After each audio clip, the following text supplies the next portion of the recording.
presenta el Ente Municipal de Turismo y Cultura. Hola, mi nombre es Adrián Barbarulo y les doy la bienvenida al tercer episodio de Mar del Plata 150 años, un podcast de radiobrisas.com. Definición de identidad: conjunto de rasgos propios de un individuo o de una colectividad que los caracterizan frente a los demás. ¿Y en Mar del Plata qué? Ya fuimos descubriendo una Mar del Plata emprendedora, de nuevos comerciantes, de aquellas personas que se animaban a buscar nuevos horizontes y que encontraron en esta tierra un lugar propicio para poder hacerlo, tal vez porque estaba todo por hacer y se iba todo transformando. De una ciudad productora de tasajo, poblado en realidad, a atravesar la villa balnearia más importante de Latinoamérica, transformando un lugar muy inhóspito en un balneario de la Belle Époque. Todo eso es Mar del Plata. Pero creemos que a partir de ahí, esa identidad que tiene Mar del Plata y que fue tomando y transformándose, también fue adoptando y fundando nuevas historias en la ciudad. En estos 150 años tuvimos que evaluar mucho con el equipo de producción de radiobrisas.com cuáles íbamos a elegir. Y solamente nos vamos a detener en 3. El primero de los análisis que hicimos con respecto a lo iniciador tiene que ver con el puerto de Mar del Plata. Mar del Plata fue, y lo sigue siendo aún hoy, pero fue el comienzo del puerto pesquero más importante de nuestro país. Por ahí empezó el puerto de pesca. Al principio, para que llegaran al puerto de Mar del Plata los vapores, el barco a vapor que hacía una ruta entre Montevideo, Buenos Aires y Mar del Plata, para que sirva también para sacar parte de la mercancía de lo que se producía aquí. Pero después se transformó en un puerto de pesca y fue cambiando de identidad. Y el puerto de Mar del Plata, sin estar en el corazón de la ciudad, se transformó por momentos en el corazón productivo de La Feliz, junto con el turismo, ¿no? Obviamente. Algo que también creemos que tenemos que destacar como iniciador en Mar del Plata tiene que ver con el surf. En el año 1955 algunos se animaron a meterse al agua para intentar jugar con las olas y correrlas las olas. Bueno, del 55 hasta esta popularidad ha pasado de todo en las olas de Mar del Plata, y hoy Mar del Plata es la capital nacional del surf. Igual todos vienen a hacer surf a Mar del Plata, incluso aquellos que nacieron en lugares sin mar. El surf nació en la Argentina, en Mar del Plata. Y lo otro que queremos resaltar también en este marco de los 150 años es que Mar del Plata transformó un producto.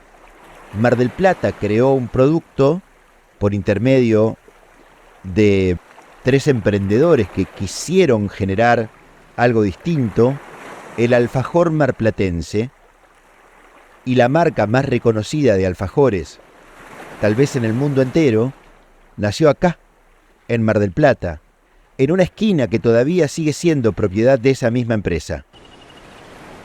Bueno, Mar del Plata creó la idea del alfajor marplatense, ese producto intangible de la ciudad que se transformó en un souvenir comestible como no había pasado en ningún otro lugar de la Argentina, tal vez. Surgió la frase: cada vez que alguno se va de viaje o de vacaciones, trae alfajores. Eso se hizo por Mar del Plata. Estas 3 ideas, conceptos, productos, no sé bien cómo llamarlo, tienen un inicio en la ciudad de Mar del Plata. El puerto, por el puerto pesquero, el surf, como un deporte hoy muy popular y al alcance de todo el mundo, y la idea del alfajor marplatense. Por ahí vamos a ir en este tercer episodio de Mar del Plata 150 años.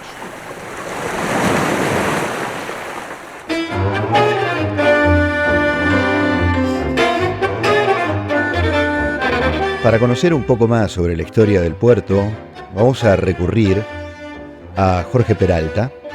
Jorge Peralta forma parte del Museo del Hombre del Puerto, que funciona en uno de los locales del centro comercial del puerto marplatense, que lleva el nombre de Cleto Ciocchini y que tiene como director y alma mater al artista plástico Héctor Besserini. Jorge nos va a ayudar a comprender algunas cuestiones de la idiosincrasia portuaria y las diferencias que se fueron marcando sobre el inicio, pero además nos va a contar en qué momento el puerto pasó a ser un puerto pesquero, algo que pasó primero en Mar del Plata que en cualquier otro lugar de la Argentina. El puerto se inició en su construcción en 1913 y la pesca ya tenía un inicio en Mar del Plata a partir de la actividad pesquera en las playas de la ciudad, ¿no? En las playas céntricas. A partir de ahí hay un desarrollo del puerto que no fue concebido inicialmente como un puerto pesquero, aunque sí incluía la banquina chica destinada a la pesca costera, pero no el desarrollo portuario pesquero que tuvo con posterioridad. Eso no estaba en los planes iniciales, era un puerto de transporte, multipropósito diríamos hoy, básicamente destinado a trasladar mercaderías desde el hinterland bastante rico del sudeste de la provincia, como se presumía, pero no era un puerto con la potencialidad que después desarrolló destinada a la pesca exclusivamente, ¿no? Llegó a ser, es todavía el puerto pesquero más importante del país. Estamos hablando de la pesca marítima porque ya existía un mercado para la pesca fluvial, que eso es otro capítulo, pero la pesca marítima se inicia en las playas de Mar del Plata, desde el centro, desde lo que hoy es Punta Iglesia, y que era antiguamente el Muelle Luro y todos los muelles sucesivos de pesca que hubo en ese lugar, desde el Saladero, que tenía sus embarcaciones atracando allí. A partir de ahí el desarrollo de la pesca se va incentivando a través de etapas muy definidas, ¿no? Ninguna tiene una cronología exacta, pero son etapas verdaderamente definidas. Primero se trabajaba para la colonia, para la élite veraniega marplatense, porteña, mejor dicho, y después se trabajaba para la industria conservera, siempre en la modalidad de pesca costera, protagonizada por la etnia italiana, básicamente, pero también con el aporte de otras nacionalidades, pero básicamente eran los italianos venidos de la Boca los primeros que desarrollaron la pesca costera desde las playas del centro de la ciudad. El puerto comienza su construcción en 1913, la banquina a donde fueron destinados los pescadores finalmente se inaugura en 1917. El puerto como instalación y en tren de tener que elegir una fecha de su conclusión se elige la de 1923, por la inauguración que se hizo más o menos oficial del muelle de cabotaje, pero con la venida del vapor Buenos Aires y una serie de acontecimientos la presencia del presidente Alvear, una serie de acontecimientos que marcan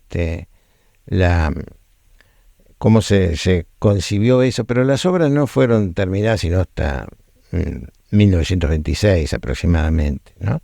Después se siguieron haciendo modificaciones en el puerto. Las grúas, las grandes constructoras de las escolleras siguieron estando así mucho tiempo. Están en la memoria de mucha gente todavía viva, las grúas titanas y en los morros de las escolleras. Bueno, a lo que iba es que el puerto no fue concebido originalmente como pesquero, pero sí tenía un lugar destinado a la pesca porque había un conflicto, digamos, lo hacía, aunque no lo recoge de esa manera la historiografía marplatense, pero sí fue un conflicto entre los pescadores y la Municipalidad de Mar del Plata, o la incipiente organización administrativa que regía los destinos de la villa turística, los comisionados, sobre todo la organización municipal. Había que sacarlos de la vista en las playas destinadas al turismo, porque no era un espectáculo que pudiera convivir con los baños de mar. La pesca generaba residuos, requería que la gente estuviera permanentemente con sus casillas instaladas en la arena. Bueno, no era un conflicto como se cree entre la élite porteña y los pescadores. Por el contrario, la oligarquía de esa época estaba bastante acostumbrada, porque idolatraban a Francia, por ejemplo, bastante acostumbrada a la convivencia con el pintoresquismo de los pescadores. Así que no hubo realmente un conflicto social, pero sí había una intención de la municipalidad de sacar de la vista a los pescadores de las plazas céntricas. Y se aprovechó la construcción del puerto, la existencia así de una banquina exclusivamente dedicada a la pesca, que era la única que se concebía para ese propósito, porque la única pesca que se conocía como actividad era la pesca costera, ¿no? Bueno, estamos hablando de 1917, como decimos, donde se inaugura la banquina chica. Allí es donde llegan algunos pescadores, pero era una situación resistida por los pescadores, porque ellos vivían en el centro y tenían que trasladarse a un paraje desértico, abandonado y muy ajeno al resto de la ciudad, Camino del Faro, donde solo existía la casa de la empresa francesa constructora y nada más. Era muy, muy duro. Pero bueno, algunos lo hicieron en 1917. La situación de resistencia, el procedimiento administrativo que se les hizo, donde los pescadores encontraron la defensa del principal experto en pesca de ese momento, que era un ictiólogo francés, Fernando de la Isle. Hubo muchas alternativas allí de esa resistencia de los pescadores a abandonar las playas de la ciudad, que finalmente terminó cuando la tormenta de 1924 destruyó casi todas las lanchas, ¿no? Incluso las que se izaban al muelle Luro, como las que permanecían en la arena, fueron destruidas, se perdieron sus capitales. Y la colonia, por eso decía que no había una verdadera cuestión social, la colonia turística hizo una colecta encabezada por Gascón, una colecta para reponerles todas las lanchas a los pescadores. Pero la condición tácita había sido que se fueran al puerto en 1924. Ahí sí concluye este proceso de resistencia de los pescadores a ubicarse en el puerto, y comienza el desarrollo en condiciones muy precarias, de una comunidad pesquera muy, muy carenciada prácticamente.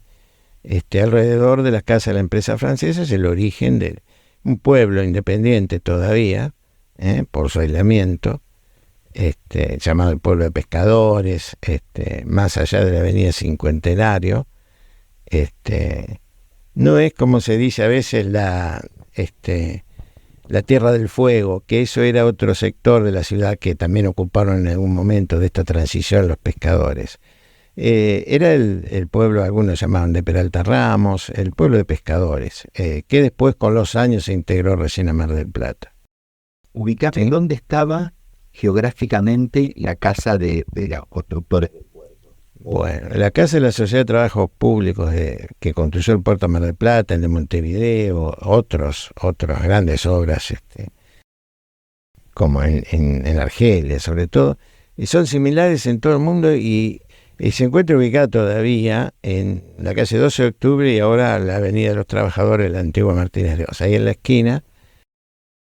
Pero vive todavía esa construcción de tipo francés industrial, muy alterada, ¿no? Por supuesto, por distintos usos de los que fue afectada.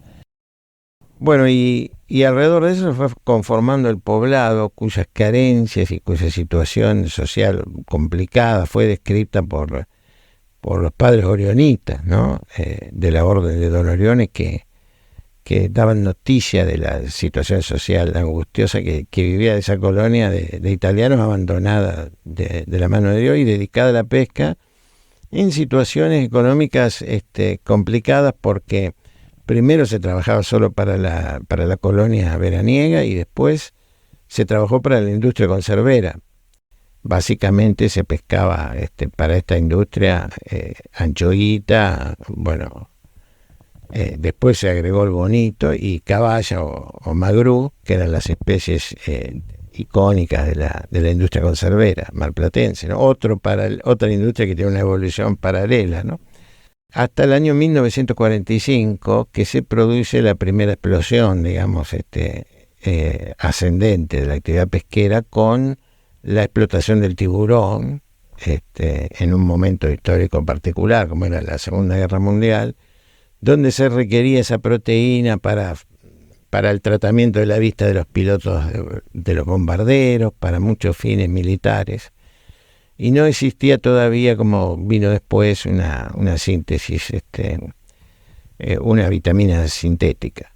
Así que se apelaba siempre al bacalao, pero como el conflicto mundial impedía su pesca, se recurrió al hígado de tiburón, de cazón.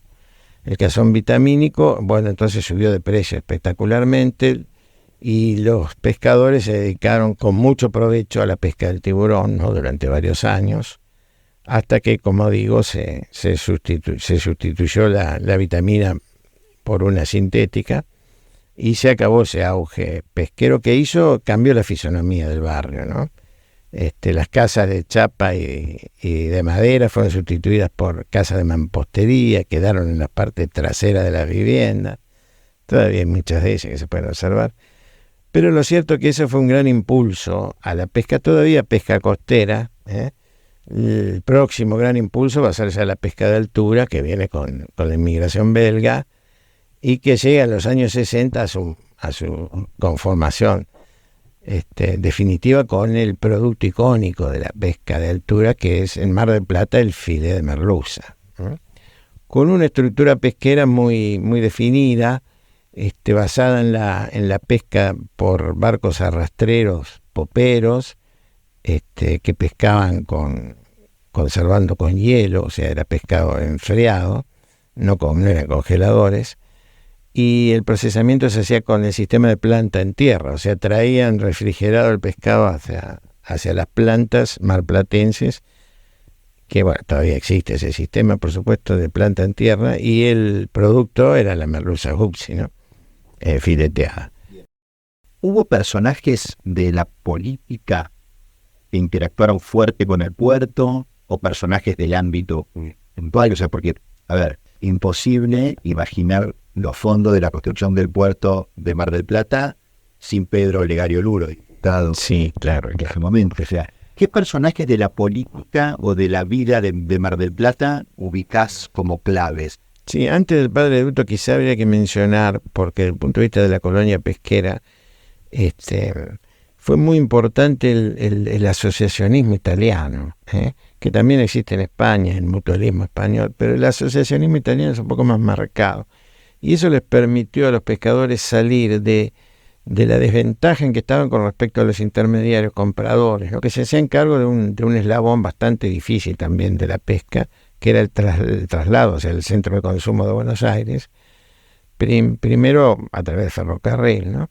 Pero los pescadores de algún modo estaban económicamente en manos de los intermediarios. Y eso lo remedia el asociacionismo italiano a través del protagonismo del padre Wilkinson, que era un capellán militar, que fue el creador de la mutual de pescadores, que antecedió a la Sociedad de Patrones Pescadores y a Comerpes. Es un antecedente de esas instituciones que a menudo se ignora, ¿no? La mutual creada por el padre Wilkinson tenía alguna particularidad que después no se mantuvo, que era, por ejemplo, que la integraban todos los pescadores, más allá de quien fuera el patrón, el dueño de la lancha. La sociedad de patrones integraba solamente a los patrones pescadores, pero la mutual del padre Wilkinson integraba a todos los pescadores, porque los pescadores estaban ligados por una institución que era entre sí, ¿no? Por una institución que era el régimen de distribución de utilidades a la parte. Ellos iban enganchados a la parte. Quiere decir que participaban del riesgo de la operación, ¿eh? Cobraban si había ganancia, y cobraban una parte de las ganancias, por eso se llama la parte. Pero había que deducir los gastos, y si no había ganancia no cobraban. Ese era el sistema. que se cuestionó mucho si contenía o no una relación de dependencia, porque el dueño de la lancha, por aportar la lancha, cobraba una parte más, generalmente una parte más, después se modificó, también podía sacar una parte del dueño de la red, que pasó a ser otro capital de trabajo. Lo cierto es que a la postre esa asociación y la Sociedad de Patrones Pescadores logró mejorar la posición negocial de los pescadores frente a los intermediarios, ¿no? Y la cooperativa ni hablar.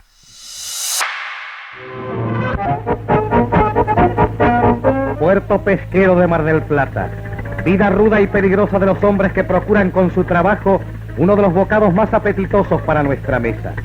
En las primeras horas de la mañana, cuando aún reina la oscuridad y el mundo reposa las fatigas diarias, ya parten estos hombres en sus ágiles y pequeñas barcas en busca del nutritivo alimento. Cuando el sol marca el mediodía, regresan a la pintoresca banquina marplatense.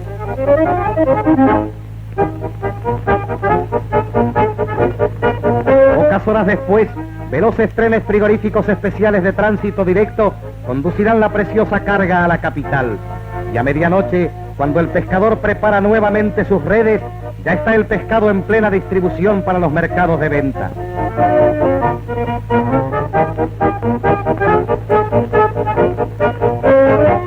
Colabora así la Empresa Nacional de Transporte por intermedio del Ferrocarril Nacional General Roca en la tarea de ofrecer a la población de la capital federal el sano producto de la pesca en las mejores condiciones para el consumo.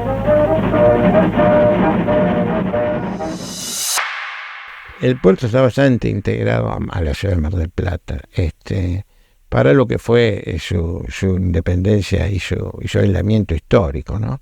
No creo ya que exista esa grieta. Sí hay un localismo portuario de escaso vuelo, ¿no? Y respecto a la otra parte de tu pregunta anterior, es difícil asociar personajes políticos al desarrollo de un proceso económico, básicamente, ¿no? Y social. Pero bueno, hemos hablado ya de algunos, del padre Wilkinson, del padre Duto. Hubo también en la política gente que por su extracción histórica, por su pertenencia al puerto, tenían más llegada y más eran más oídas en la comunidad pesquera. Pero bueno, no necesariamente es una historia que se cuenta en términos personales, ¿no? Sino de procesos socioeconómicos, básicamente. Hubo intendentes en Mar del Plata que eran mucho más queridos que otros en ese sentido, ¿no? Pero en general tampoco la política pesquera pasaba por el resorte de la ciudad, ni siquiera de la provincia, a pesar de que sí tenía la provincia una participación, era en su momento básicamente nacional, ¿no? Una industria que se logró superar los obstáculos que tuvo y que bueno ahora convive con situaciones siempre límites, ¿no? Como lo fue el intento ahora de modificar la estructura de la Ley Federal de Pesca. Está expuesta a cimbronazos muy notorios, básicamente los que resultan también de la oscilación del tipo de cambio. La inestabilidad cambiaria perjudica mucho a esa actividad de exportación, porque no es solo extractiva, es también una actividad de industrialización bastante marcada. Mar del Plata, 150 años, un podcast de radiobrisas.com.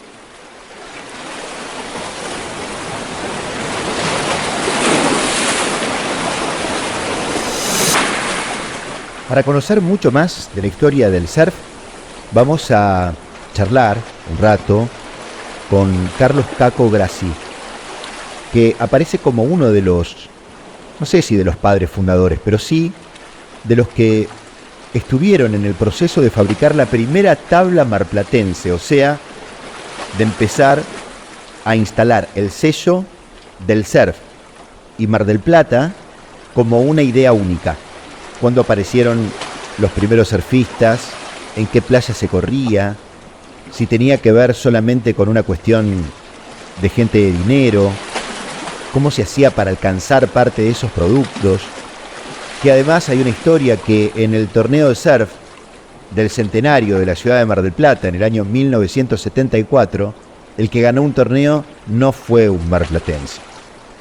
El surf, Mar del Plata, una de las tres ideas que tienen que ver con la iniciación de algo desde esta ciudad y que atravesó las fronteras de la Feliz.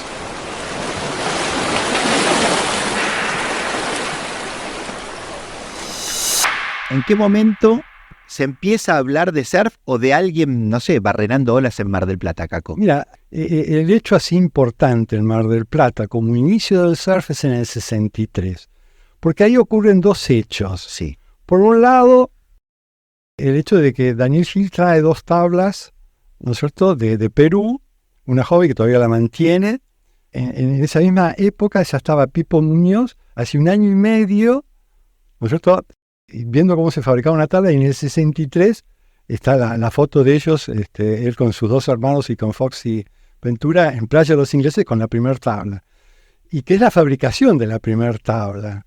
Entonces yo creo que es el año 63 en el cual tenemos que tomar, bueno, ahí es como que arranca el hecho ya con ya gente surfeando, que venían de Buenos Aires a surfear, y ya Mar del Plata empieza a fabricar tablas. Los primeros surfistas son de Buenos Aires, digamos. El caso de Luis de Riva, el caso de Hasso Cher, no, era de acá. Eran de acá de Mar del Plata. Él tenía Seven Up aquí en Mar del Plata. Y después, la primera tabla que se fabrica en la Argentina es una tabla fabricada en Mar del Plata. Sí. Bueno, a ver, ahora, hoy, no sé, internet, miro cómo se fabrica una tabla, puedo sacar hasta un tutorial. Eso en ese momento era inexistente, o sea, ¿de dónde se buscaba información? No había información. Pipo logra hacer su primer tabla porque el flaco Lodi, que había sido becado por American Field Service en Estados Unidos, le trae cómo se hacía una tabla. Entonces, pues ella estaba investigando, bueno, y ahí le dice, mira, esto se hace con foam, se hace así, porque primero era con telgopor, y el tema es que la resina se comía el telgopor, y realmente no se sabía. Después salió una revista Mecánica Popular, también con algunos datos, en el cual los hermanos Antífora también fabrican una tabla. Todo eso acá en Mar del Plata, también en la misma época, incluso esos en la escuela de educación técnica, ¿no? También ahí en la parte naval, habían empezado con eso en la misma época. O sea que en las mismas escuelas técnicas, hasta a los profesores se les pedía permiso para decir, bueno, arrancamos con una tabla. Sí, siempre Angelito contaba eso, ¿no? De su experiencia ahí, que creo que era tu guío, que estaba en la parte de naval, viendo cómo poder fabricarlas, pero es Pipo el primero que la hace.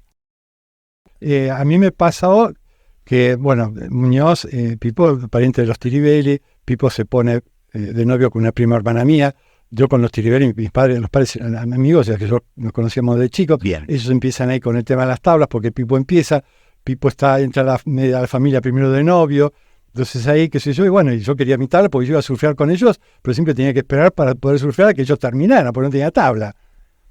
Y digo, yo quería una tabla. Entonces fui y le dije a mi viejo. ¿Y qué te dijo tu viejo? Me dice, bueno, ¿y cuánto vale una tabla? No me acuerdo del precio, ¿no? Y me dijo, le digo, mirá, vale 100. Sí, dale, vale ponemos un valor. Y me dijo, bueno, tenés 50. El otro 50 es tu problema. Me fui a verlo a Pipo. Le digo, Pipo, tengo 50. Y Pipo que me dice, vamos a hacer una cosa. Te la vas a fabricar vos la tabla. Yo te voy a decir, con eso te puedes comprar todos los materiales. Y te la haces vos. Y yo te doy las indicaciones. Y te la hiciste. Y con Leopoldo Tiribelli, y bueno, después venían todos. La primera la hicimos en casa, tenemos las fotos. Un 10 pies, una bestia. Un portaaviones. Un portaaviones, ya con foam, no con telgopor, sino sí. Pero el foam era de lo que se usaba para el aislante, o sea que vos le pentías el dedo y se agujereaba. ¿Cuánto pesaba esa tabla? Y bueno, ahí nos pasó una cosa rarísima, porque terminamos la tabla y pesaba 9 kilos. Y como no teníamos ni idea, dijimos, es muy liviana. O sea, todo lo contrario. Todo lo contrario. Dijimos, no, es muy liviana, no va a andar. No va a andar. Porque lo que teníamos eran todas tablas que pesaban muchísimo. Claro. Entonces le pusimos 2 telas más y las llevamos a 11 kilos. Una pena. ¿No? Igualmente era liviana. Era liviana para la época. Y lo más gracioso es que le hicimos la quilla, le pusimos la quilla, la llevamos en ese momento íbamos a Kikiwai a surfear. Llego en la tabla, todo ahí, la tabla nueva, a ver cómo anda. Me meto al agua, agarro la primera ola y la tabla vibraba. O zumbaba, vibraba, sentía que vibraba. Y llega Pipo. Entonces, Pipo, ¿qué tal la tabla? ¿Cómo anda? ¿Qué sé yo? Y digo, vibra. No puede ser. Y la empieza a mirar y se empieza a reír. Chico, ¿qué hicieron? ¿Qué hicieron? El filo de la quilla lo hicimos al revés. O sea, lo que pega al agua tiene que ser más redondeado. Sí. Y le habíamos hecho el filo. Entonces, claro, Claro. la quilla vibraba, o sea, vibraba al andar. Mira.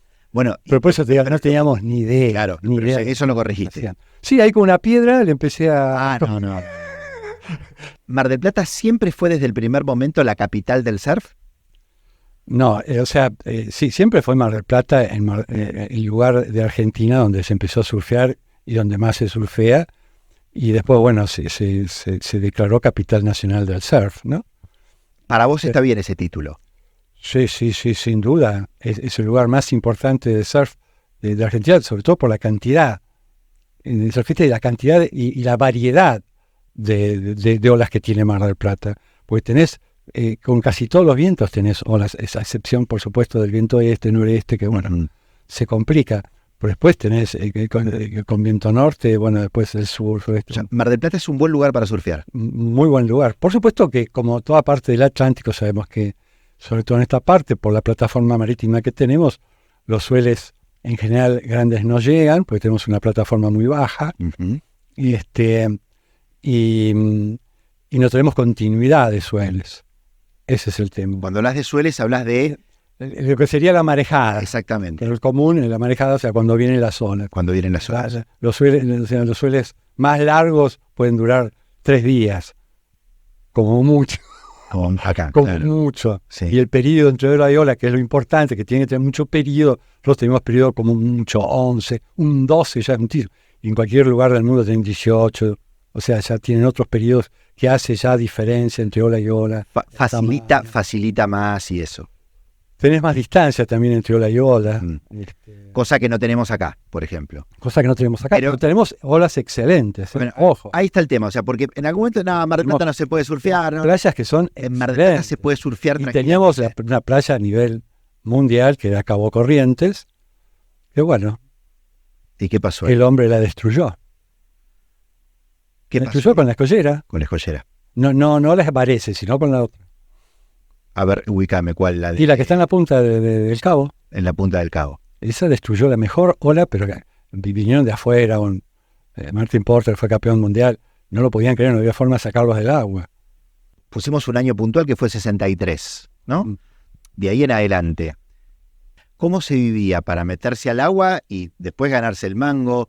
¿Qué hacían los...? Bueno, ¿Qué hacían? yo cuando arranqué era estudiante, entonces bueno, Para vos fue más fácil. para mí fue más fácil, ¿no es cierto? Tenía que dejar el colegio al principio y después la facultad y bueno, en los tiempos libres ir a surfear. Y los otros no, bueno, los que trabajaban eran en los momentos libres ir a surfear. ¿Había laburos más compatibles? No había laburos compatibles No con había el surf, porque en principio los guardavidas no surfeaban, además tuvimos las grandes peleas con los guardavidas porque había playas que no te dejaban surfear. O sea que los guardavidas no eran amigos de los surfistas en eso. No, yo he tenido algunas peloteras feas. Sí. ¿En algún momento la municipalidad no quería saber nada con No, las bueno, tablas? porque prohibieron, por el tema del peligro, claro, unos tablones terribles. Creo que fue el gobierno de Menossi. Yo me acuerdo, Tito Tiribelli intentó hacer gestiones y nos prohibieron surfear desde las 9 de la mañana hasta las 6 de la tarde. Pero esa es una normativa que existe aún. Sí, todavía hoy. Es más, ahora Sí, los radicales, vi que el grupo radical que quieren reflotarlo. Bueno, la Asociación de Surf Argentina ha hecho ya 20 veces, lo ha presentado para que deroguen eso, pero todavía está vigente. Sí, igual vos vas ahora y la gente está surfeando. Está surfeando y ahí surfea todo el mundo, porque los guardavidas surfean todos, son todos amigos, son todos surfistas, casi todos, no Claro. todos. Por eso empezamos a ir a surfear al sur. Porque lo sacaron de las Porque no playas. podíamos surfear o sea, Playa Grande, Varese, La Perla. No, bueno, sí, en Marce surfeábamos, sí, en el Cabo surfeábamos, pero Playa Grande, y empezábamos a ir, cuando íbamos al sur, al principio íbamos al Partenón, donde está todavía ese evento, todavía está, sí. que es una arena, o sea, uno hoy es acantilado, pero antes de la arena bajabas, era todo un tobogán de arena. Arena. Íbamos ahí a surfear. O sea, tenía principio, tenía ¿no? playa, ahora no tenía Cuando se ponía viento del este, que yo ahí hay acantilados, toda esa parte de Serena es la parte más reparada cuando el viento se pone en el noreste. Entonces nos íbamos ahí a surfear. Y después ya empezamos, ya encontramos La Paloma, Lobos. En La Paloma abajo había arena, jugábamos. Yo tengo fotos jugando al fútbol, haciendo un picadito después de surfear. Ahora te bajás por una escalera y te tenés que tirar al mar. Ya te bajás por una soga. ¿Cómo empieza a manejarse la vida entre el surf y el resto, ¿no? Digamos, porque ahora hay gente que vive del surf. Claro, a eso te... En ese momento no se podía vivir del surf, pero no No. se podía vivir sin surfear. Sin surfear, eso sí, Sin surfear. exactamente. No se podía vivir del surf. Los primeros que empiezan como fabricantes de tablas son los primeros que dicen, bueno, empiezo a vivir del surf. Sí, los fabricantes de Los fabricantes, que es el caso de Renato, de Ghibelli, lo que dice, bueno, él se dedica y solamente voy a hacer esto y no trabajo de otra cosa. Bien. Los Antífora lo mismo, después, bueno, sigue Angelito, pero también ahí arranca el tema de la ropa Ok. y aparecen muchas marcas, todas extranjeras, algunas locales, ¿no? El caso de Los Galindo con Camarón Brujo, bueno, que imponen, ¿no? la marca de surf y que por supuesto hoy es una industria, el surf, importante, Ujú. porque hoy vamos a cualquier playa y en cualquier playa hoy hay una escuela, Sí, sí, claro. Sí, sí. cosa que antes, De norte a sur. de norte a sur, en todas las playas hay una escuela. Sí. Eso es fantástico. Eso ha cambiado terriblemente. Y eso es buenísimo porque incluso yo he dado cursos, porque eso el ENDER lo ha hecho y los ha capacitado, los ha formado. Y a mí en un momento me llamaron y fui a... Bueno, realmente estuve de dirigente, ¿no? En la Asociación de Surf Argentina. Les daba clases de toda la parte de marketing. Ajá. ¿Cuándo sentiste que el surf pasaba a ser algo serio? Cuando arranca la industria. O sea, cuando ya en el agua, entras al agua y no conoces a la gente que está en el agua, en donde hay mucha gente viviendo de todo el surf, o sea, de las tablas, de los trajes de goma, de la ropa, porque hay todo un tema de cultura respecto al uso de la ropa. Vos vas hoy a la playa, ¿qué porcentaje de la gente que está en la playa usa ropa de surf y no surfea? ¿La ropa de surf cuál es, por Y ejemplo? el tipo, la forma de traje de baño, por ejemplo. Claro. ¿Por qué el traje de baño largo? Y porque vas sentado en la tabla para que no te raspe la pierna con la tabla. Claro. Por eso la bermuda. Por eso la bermuda, o sea, el traje de baño largo para surfear. ¿Y cuánta gente vos ves en la playa y no surfea? Sí. Por eso también la malla sin cintura elástica Con una elástica y atada. y atada. Atada. Para que siempre quede trabada, Siempre ahí quede trabada. en la zona de la cadera. Sí, O sea, eso tiene una explicación. Tiene una explicación. Claro, por eso la ropa es ropa de surf. Exactamente, porque además los hombres, sobre todo que por ahí tenemos pelos en las piernas, ¿Mm? con la parafina, se te pegan. Una Bien. cosa.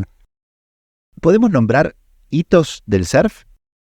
Nombres que vos entiendas que fueron como una marca y que han hecho... No quiero que seas injusto con nadie tampoco, Caco, Sí. pero algunos nombres que vos digas, che, mira, este hizo algo, incluso aunque no sean del surf, ¿no? Digamos, pueden ser hasta de la política, tal vez hubo hasta algunas cuestiones políticas que ayudaron o no lo sé, te lo pregunto con total ignorancia. Bueno, esto sí, el primero ya sabemos que fue del año 60. Del año 63. Y nosotros hicimos un campeonato que vas con un premio, pero por ahí sí importante fue el del centenario, sobre todo por los premios que tenía y porque entró dentro de los eventos oficiales de la ciudad y se hizo ese campeonato. Ese campeonato lo marcás también como otro hito. Sí, es un campeonato importante. Pasa que por ahí los marplatenses no le damos importancia por quién lo ganó. Ojo, José es amigo y... Claro, ganó un Miramarense. Claro, y uno como juez, ¿no? Pero lo ganó. Si lo ganó, lo ganó. Sí, lo ganó. Pero sí, es un hecho. Y nosotros empezamos a recibir visitas de extranjeros, sobre todo de peruanos, por los primeros viajes de argentinos a Perú, que surfean allá, conocen y después vienen y ellos vienen acá y recibimos a gente realmente muy valiosa de Perú que nos enseñan a surfear. Porque nosotros de lo que habíamos visto en algunas películas, bueno, cuando vimos The Angel Summer, por supuesto, que nos rompió la cabeza en el auditorium, pero sí es cierto que hay un segundo hito que es la llegada de toda esta gente extranjera.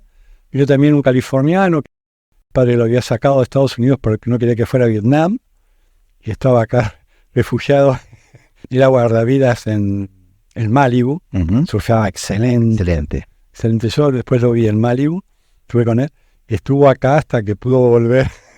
Y bueno, pues surfeaba bárbaro. Y después los peruanos, que vinieron los dos hermanos Barrera, Pocho Aguapara, bueno.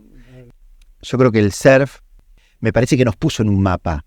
Cuando dice, bueno, lugares para surfear en el mundo, debe aparecer Mar del Plata. Es que Mar del Plata importa en el mundo del surf. No solo por la calidad de olas que tiene, sino también por todo lo que genera para el surf. Porque de acá sale para muchos lugares esto lo que produce del surf, o sea, de productos del surf. Desde tablas, trajes de goma, ropa, bueno, ni hablar. Ahora, como centro así surfístico, siempre uno dice, bueno, qué bueno sería visitar Mar del Plata para ir a surfear. Y por último, Mar del Plata cumple 150 años. Le estamos pidiendo a cada uno de los que forman parte de este podcast que le pueda decir algo a la ciudad, a los marplatenses. ¿Qué te surge? Lo que tengas ganas de decir. Son 150 años. Yo vengo de una familia que mis abuelos eran marplatenses, salvo uno que vino de 6 meses. Yo soy tercera generación de marplatense, muy arraigado siempre con el mar.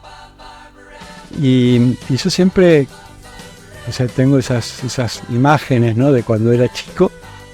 Y yo siempre voy a seguir repitiendo lo mismo, ¿no? O sea, Mar del Plata, ¿quién te ha visto? ¿Quién te ve? ¿Y quién te verá?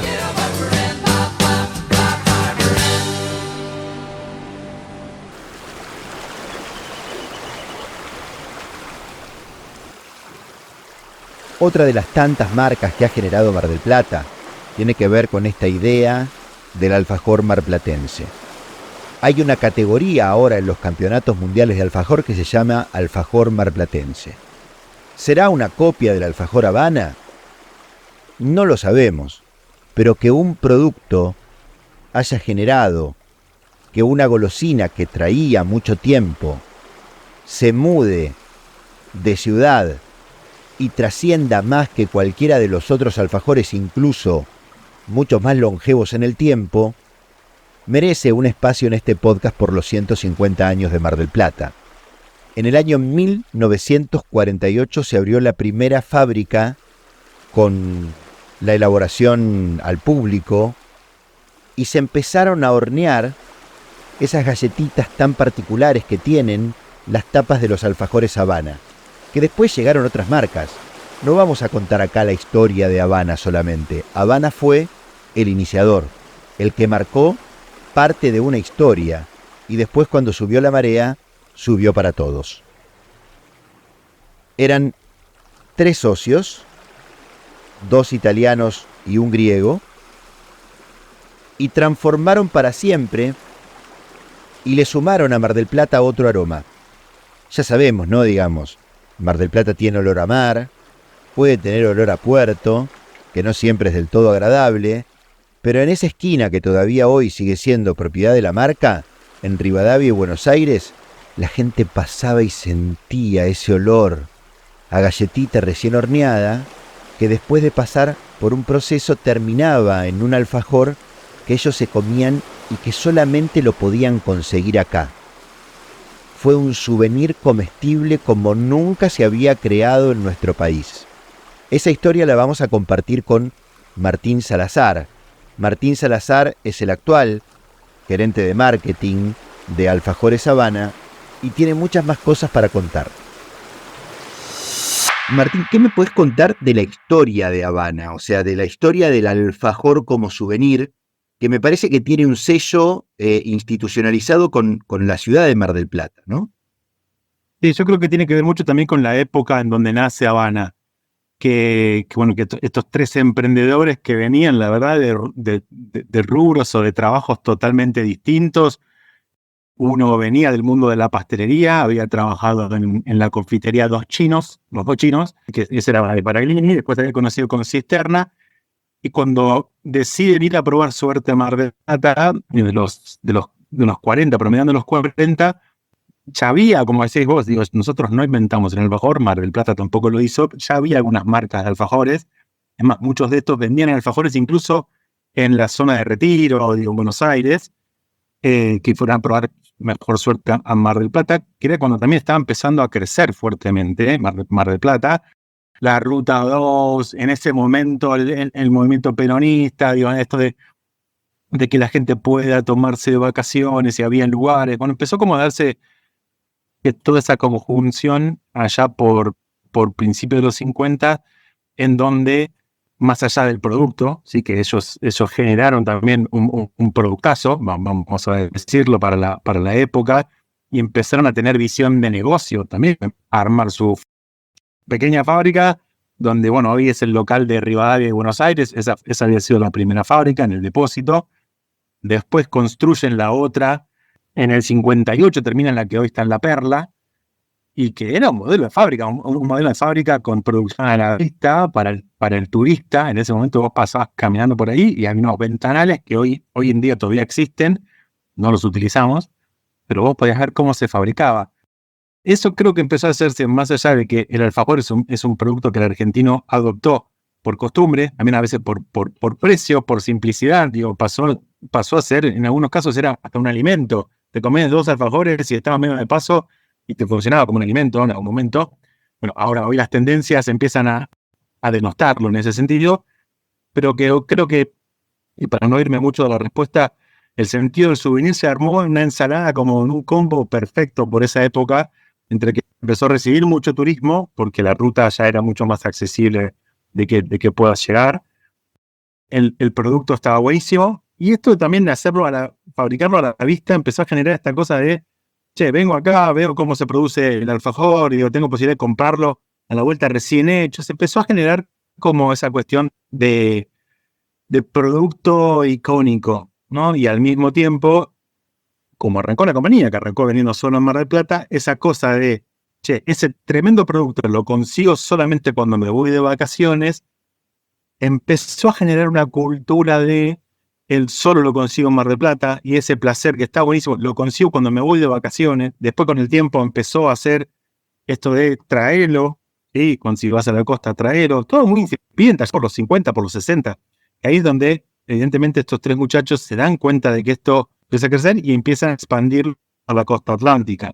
Y todo medio de casualidad. La verdad que no tenían armado un sistema como el que hoy tenemos armado. Claro. Venía un emprendedor de Villa Gesell, decía, mira, yo tengo 3 o 4 negocios, la verdad que la gente no para de hablarles al alfajor. ¿Puedo comprarte alfajores y venderlos?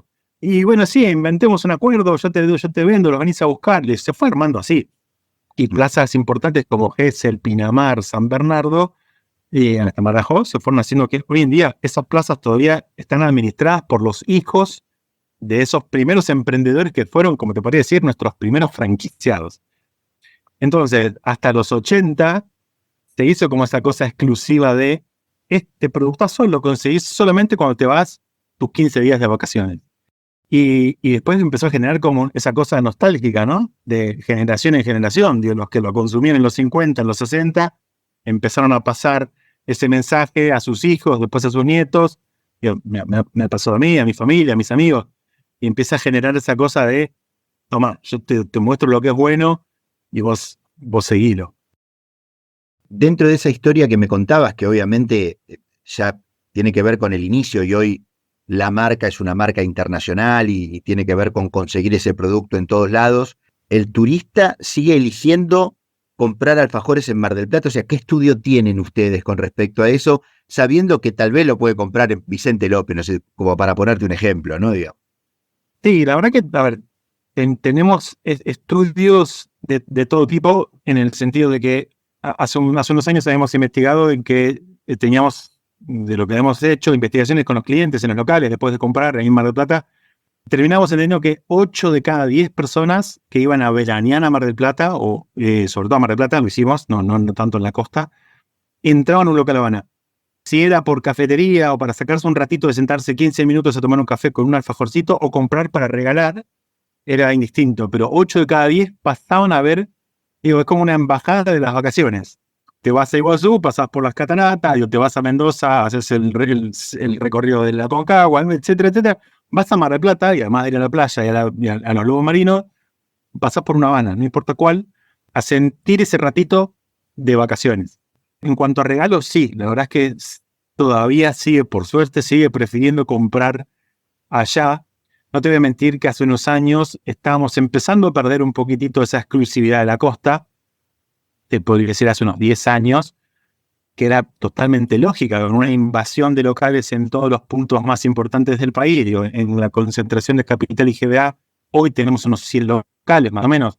Vivas donde vivas, tenés algún que otro local cerca. No teníamos diferenciación con lo que pasaba en Mar del Plata. En una época la diferenciación la hacíamos con precio.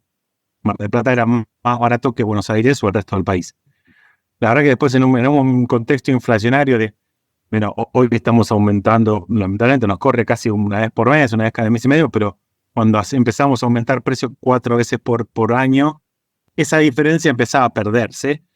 Entonces, en sintonía con un cambio estratégico de la compañía, que fue empezar a desarrollar más productos, porque sentíamos que nos estábamos quedando. Imagínate que teníamos la misma variedad de alfajores de el último había sido, creo que el de mousse de chocolate en los 80. Veníamos muy quedados en ese sentido, y el mundo del alfajor empezaba a crecer, a innovar. Muchas marcas chiquitas empezaban a probar cosas nuevas. Decidimos emprender un camino a desarrollar todo el tiempo productos. Y lo que hicimos fue, cuando desarrollábamos el producto, lo lanzábamos en Mar del Plata y en la costa primero. Lo que pasó ahora con el alfajor Mar del Plata evidencia algo que venimos trabajando hace un par de años ya. Cuando lanzamos 70 Cacao en 2017, también lo lanzamos en Mar del Plata y Costa Atlántica hasta mayo. En mayo lo extendimos a todo el país. Entonces, de alguna manera, quisimos volver a generar esto de hay algo en Habana, Mar del Plata, que no vas a conseguir en el resto del país. Que podés seguir teniendo esa exclusividad de ir de vacaciones y conseguir un regalo distinto para cuando llegues a tu casa, a tus viejos, a tus amigos, a tus tíos, lo que sea, le puedas regalar algo que no están consiguiendo acá. Eso fue un laburo de muchos años hasta que explotó este año y que la gente se dio cuenta que lo estábamos haciendo. También, en ese momento, ya después de la explosión de Habana o del comienzo de Habana, también como el alfajor marplatense. Sí. Y bueno, creo que para nosotros y para todos, Habana no es una compañía que venda volumen. Nosotros no nos peleamos en ese mercado del volumen. Pero sí nos peleamos en el mercado de que el alfajor siga vigente. Siga como un objeto para comer, un objeto para darte un placer, un objeto para regalar. Que empiece a ser multifacético.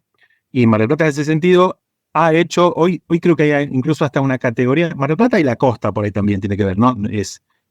Tenés el santafesino, tenés el cordobés, tenés hasta el norteño, pero la categoría alfajor marplatense, es más, hace poco con la municipalidad logramos, bueno, sobre todo la municipalidad, no nosotros, creo que calificar para el alfajor, un objeto intangible de la ciudad, que el alfajor Mar del Plata es el típico relleno de dulce de leche con la galletita como la conocemos y bañado en chocolate.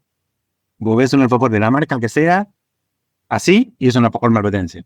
Contame cómo surge el alfajor marplatense. Ya lo debes haber contado muchas veces, pero que sean pocas líneas, ¿cómo surge esta idea de el alfajor por los 150 años? ¿Por qué la sal marina? ¿Cuánto tuvo que ver la gastronomía que crecía en la ciudad? Contame, por favor. Ya, nosotros venimos lanzando un alfajor por año. Lanzamos un alfajor bien Habana, lo que nosotros llamamos bien Habana, que tiene que ver con el chocolate y el dulce de leche.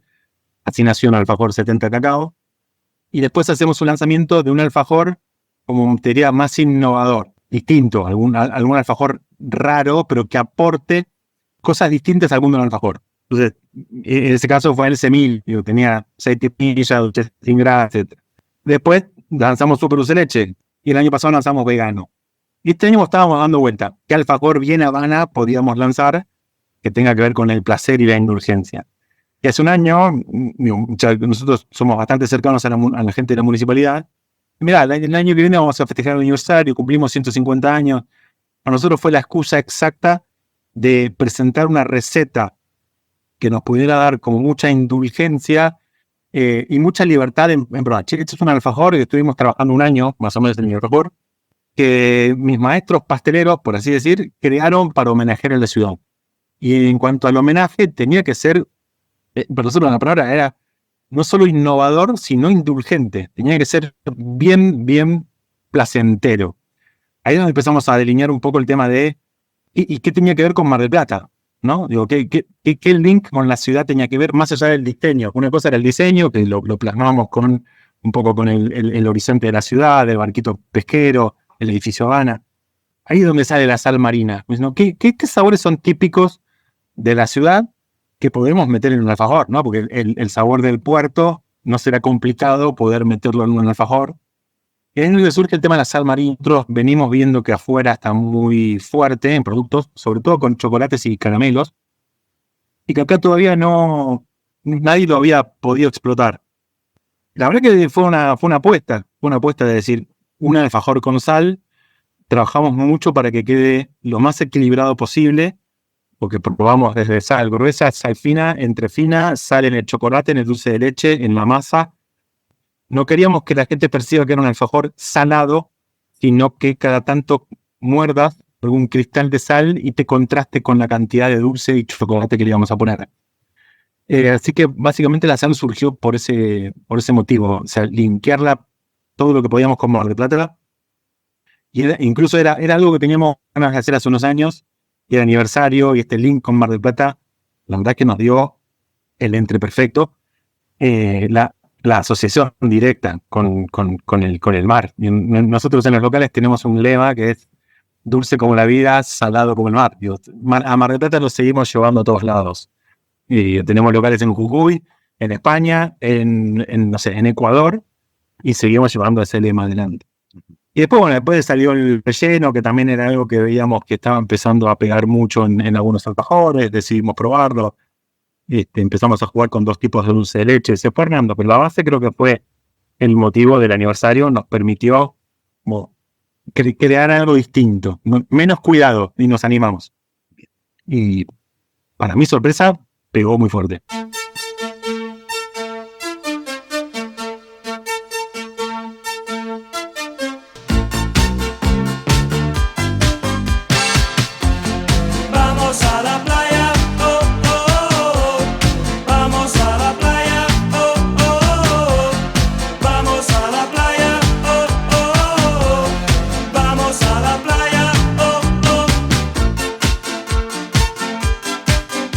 Sí, ya sé que fue un poco más largo de los 2 primeros, pero nos cuesta contar 150 años solamente en episodios de media hora. 3 inicios, 3 marcas, 3 historias que le permitieron a Mar del Plata ser quien es hoy. El puerto, el surf y los alfajores. Los invito a pensar un poco en esto. Todos en algún momento barrenamos una ola, no importa si con una tabla o simplemente arrojándonos cuando ella rompía. Todos en algún momento disfrutamos de un alfajor de chocolate con mucho dulce de leche. Todos en algún momento nos sacamos una foto en el puerto de Mar del Plata y queremos comer pescado. Los espero en la próxima.